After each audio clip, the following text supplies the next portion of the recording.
Mayor Pete Buttigieg is one of the youngest presidential contenders in the history of presidential contenders, so he doesn't have a lot to run on except for his mayor, 8 years, his record as mayor of South Bend, Indiana. But did he do a good job? Well, here's one measure. During his 8 years in charge of the city, crime in South Bend surged.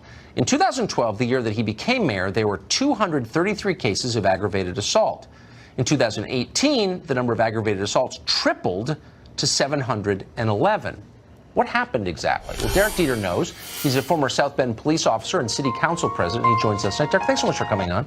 Hey, thank you. I'm honored to be here, sir. Well, thank you. So, I'd never hold any executive, mayor, president, governor responsible wholly for crime numbers, but that's a massive rate. That's a rise that's really troubling. What did Mayor Pete do to cause that, or what did he not do to prevent it, or how is he related to that? Well, I think it's a combination of things. What's going on now that the personnel is at an all-time low of officers on there. 5 officers just went to a neighboring city, including the 2017 Policeman of the Year. 3 more are on their way.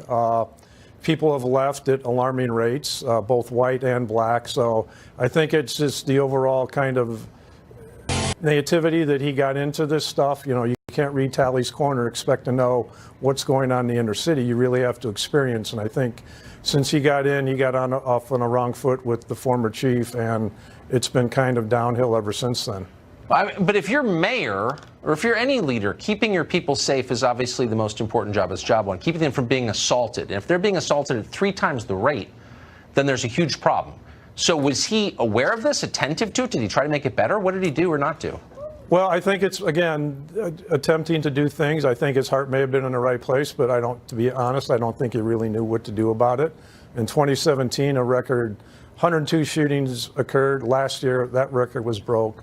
And already this year, South Bend's had 4 murders and about 13 shootings. So, again, it's a horrific pace that it's on. And I just don't think right now, and in addition to basically throwing the police department under the bus of saying all police work is based under the shadow of racism is not a good way to get in touch with all your officers.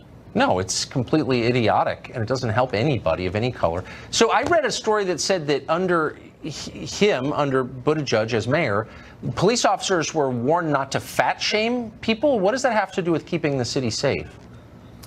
Yeah, I guess you'd have to ask him. I retired in 2014, but I still talk to officers almost daily. I have my own security business, so I'm out there in the community, always have been. And I guess it's just, again, he may have not gotten good advice from people.